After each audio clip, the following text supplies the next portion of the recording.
What's happening, guys? What's up? Welcome back. All right.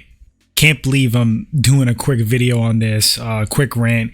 Mark Zuckerberg versus Elon Musk in an MMA cage. What?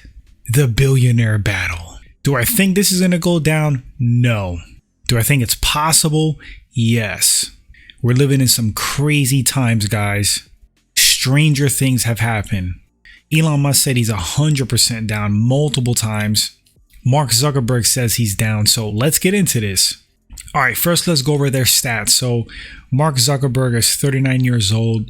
He's about 5'7", 150 pounds. That's what he's listed as. Elon Musk, 51 years old. Elon Musk is 6'1" roughly, and his weight range is like 185 to 200 pounds. He's looked a little heavier than that, to be honest with you. As far as like training background, I know for sure Mark Zuckerberg trains BJJ. He's pretty dedicated, confident enough that he's competed. And I think he's won gold like in like his weight class and experience range. You know, like smaller little tournaments. Elon Musk, I didn't think he had a lot of experience, but I was reading he has a judo background, taekwondo, and I think karate.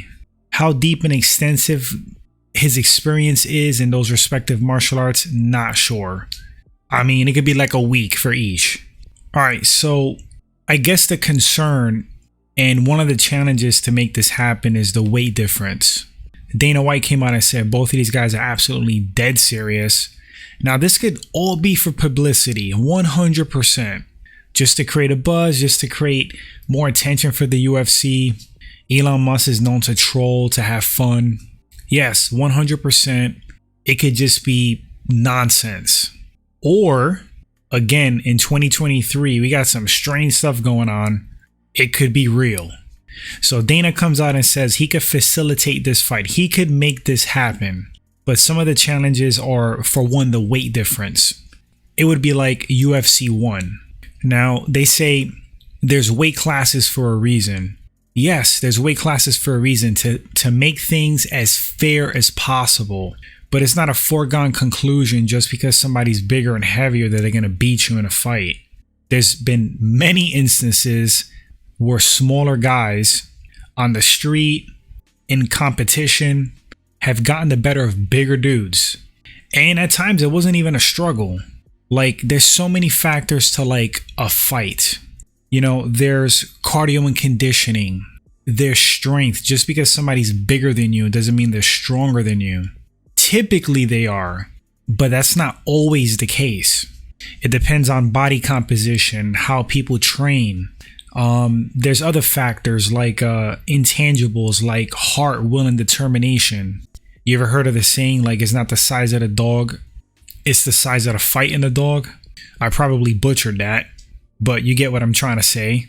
You can have a big person that's passive, not as aggressive, and the smaller person that is a savage, super hyper aggressive would eat them alive. There's training and skill, which I think is the most important thing in a fight. I would take skill and technique over size and strength any day. Now, that's not discounting size and strength because there's limitations. If you got a guy that's, let's say, 7 feet tall that weighs 400 pounds, a guy that's like 4'11", 135 pounds is not beating that person unless they have like a RPG or rocket. You get what I'm saying? Like, no technique is gonna work. They're too damn big. Unless that giant just stands there and lets the person, you know, take their back and sink in a rear naked choke and not do anything at all.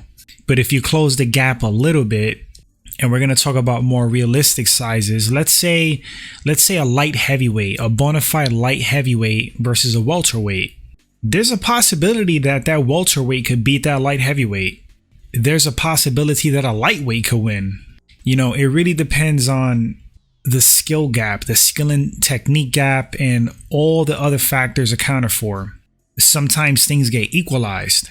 So I'm going on a rant here, but back to Zuckerberg and Elon Musk.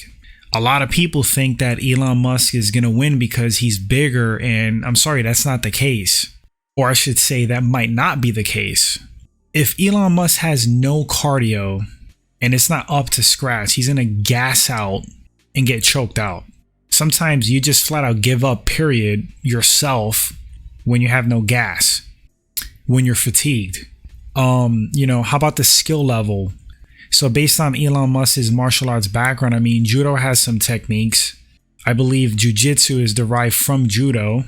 So there's some ground techniques, and it's helpful where Elon Musk could keep the fight on his feet, kind of be difficult to take down, toss Zuckerberg. But I mean, it depends on his skill level. If it's like foo-foo BS experience, Zuckerberg is going to take him down, even weighing 150 pounds. Elon, to me, strikes me as like a big, uncoordinated, non-athletic dude, like with no gas tank and no grappling, no wrestling, no grappling. Zuckerberg isn't like this world beater. I mean, yeah, he's kind of a nerd, but he's a nerd that trains a very, very effective martial art, Brazilian Jiu-Jitsu. So it is very possible that Mark Zuckerberg beats Elon Musk in a cage fight. I mean, there's so many scenarios here. Maybe Elon Musk comes out crazy, throwing haymakers, all wild, no technique, and just Donkey Kong smashes Zuckerberg because Zuckerberg, I mean, he's a novice. That's possible. The weight and size plays a factor there. Maybe Zuckerberg avoids getting crushed and smothered by Elon, dances around. Elon gasses himself out. Zuckerberg gets the fight to the mat somehow. And that's probably going to be all she wrote.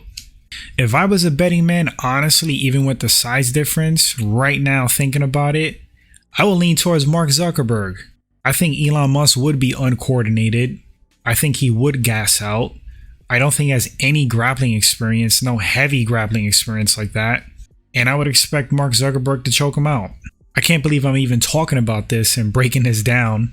But let's say you give these guys a year. Let's cut it down. Let's say 6 months of like serious hard training. Let's say Elon Musk, with the size advantage, takes this training extremely serious and goes hard in the paint for 6 months. I may change my tune because I don't think Mark Zuckerberg is at this like extreme skill level where Elon Musk can't close the gap in 6 months of like hard training and learning. But it all depends on how much, effort he puts in, how much he dedicates himself to get in shape. Because he has some things going for him. He's a naturally bigger guy. So that's an advantage typically. Then if he learns a little bit of wrestling, a little takedown defense, a little bit of top control on the ground, what to look for, what to defend against, now we might be talking. I may change my tune, but as it stands right now, looking at them, if they fight tomorrow, I'm going with Mark Zuckerberg. I cannot believe that I just did a mini breakdown for Mark Zuckerberg versus Elon Musk. And it's funny, I've seen multiple pro fighters, notable names in the MMA community offering training to either Elon Musk or Mark Zuckerberg. I mean, like big names. Super comical. 95% chance this does not happen. 5% chance it does. I tell you what, I would tune in. Total circus freak show. Yes, I would watch it. Not even gonna lie to you. But guys, in the comment section, let me know, what do you think of this? Do you think it's possible this goes down? Also, who do you think would win? Thanks for watching this short segment. Appreciate it. I hope you were entertained on some level. Just speaking my truth, my perspective. If this is your first time at the channel and you enjoy the content, consider hitting that subscribe button. Like the video. That helps the channel grow. Appreciate it. I'll catch you guys in the next one. Take care.